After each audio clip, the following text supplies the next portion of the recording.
28 साल की महिला चमन देवी ने अपने 20 साल के बॉयफ्रेंड के साथ मिलकर अपने पति को पहले नींद की गोलियां दी और बाद में किसी चीज से उसकी सांसें बंद कर दी और उसी रात फिर 2 मजदूरों को बुलाकर 4 फुट का गड्ढा खुदवाया और उसके अंदर उसकी लाश को डाल दिया। बाद में सीमेंट वगैरह भरकर उसके ऊपर अलग अलग तरह की टाइल्स लगवा दी और सबको कुछ इस तरीके से गुमराह करने की कोशिश की कि मानो ये दृश्यम मूवी की स्टोरी है। सोचने की बात ये है कि इंसानियत, भरोसा, प्यार सबका गला घोटकर एक कदम आगे चले जाने वाला ये केस आखिर है क्या? ये केस 2025 का मोस्ट ब्रूटल केस है जिसे जानकर हर कोई मुस्कान मेरठ केस से और सोनम रघुवंशी केस से भी 2 कदम आगे बता रहा है। तो बिना किसी देरी के शुरुआत करते हैं आज की case study what went wrong with Vijay Chauhan.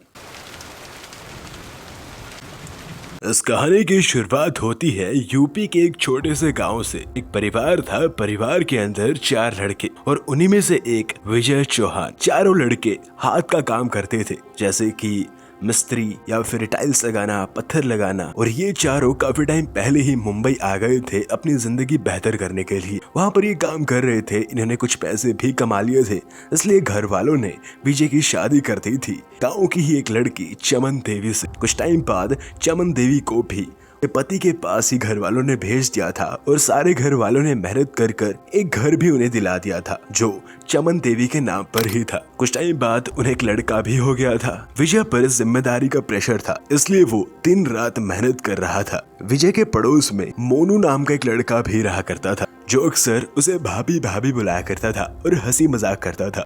लेकिन उसे ये नहीं पता था कि असल में इन दोनों का रिश्ता भाभी और देवर वाला नहीं, बहुत ही घिनौना है।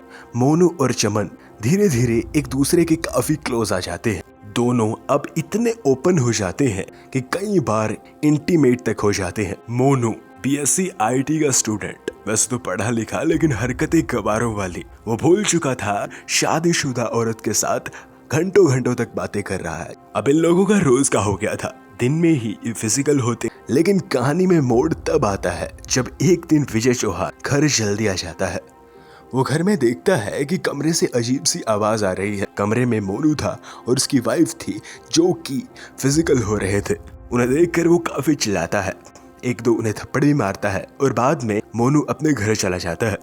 लेकिन अभी भी विजय चौहान सोचता है कि अगर वो बाहर इस बात को बताएगा तो उसी की बदनामी होगी, इसलिए वो उसे एक और मौका देने की सोचता है। जहाँ पर विजय के मन में ये चल रहा था कि सब कुछ ठीक हो जाएगा, वहाँ पर चमन के मन में कुछ और ही चल रहा था। वो अब भी मोनू से नॉन स्टॉप मिल रही थी और उसके साथ इंटीमेट हो रही थी। चमन ने मोनू को बताया कि कुछ दिनों के बाद विजय के अकाउंट में कुछ पैसे आने वाले हैं और ये घर भी उसी के नाम है। अगर वो उसे रास्ते से हटा दे, आराम से अपनी जिंदगी बिताएंगे। दोनों इस प्लान के लिए राजी हो जाते हैं। अब तो वो बस मौके पे थे। 5 जुलाई के दिन तो उसके खाने में या फिर ड्रिंक में नींद की दवाई मिला दी थी और वही सेम फिर उसके साथ हुआ जो मैंने आपको शुरू में बताया था।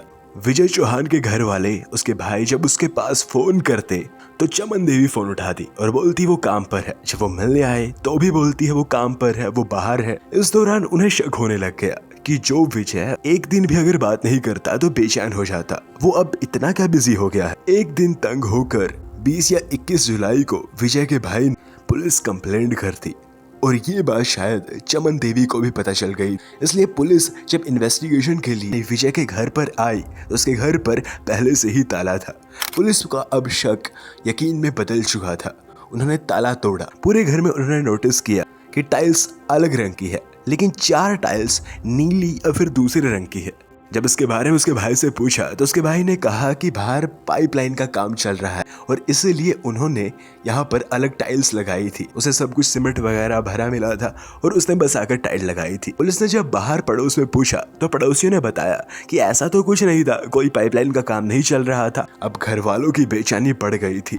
उनके मन में हजारों नेगेटिव थॉट्स आने लग गए थे, लेकिन फिर भी जैसे तैसे करके उन्होंने उन टाइल्स पर खुदाई करनी शुरू की। कुछ फीट खोदने पर विजय की शर्ट मिली और कुछ फीट खोदा तो उन्हें विजय का फोन मिला और एंड में उन्हें विजय की बॉडी मिल गई, जिसे देखते ही उनके घर वालों के पैरों से जमीन खिसक जाती है। बॉडी को पोस्टमार्टम रिपोर्ट के लिए भेजा गया और मुंबई पुलिस लग जाती है इन हत्यारों को ढूंढने के लिए।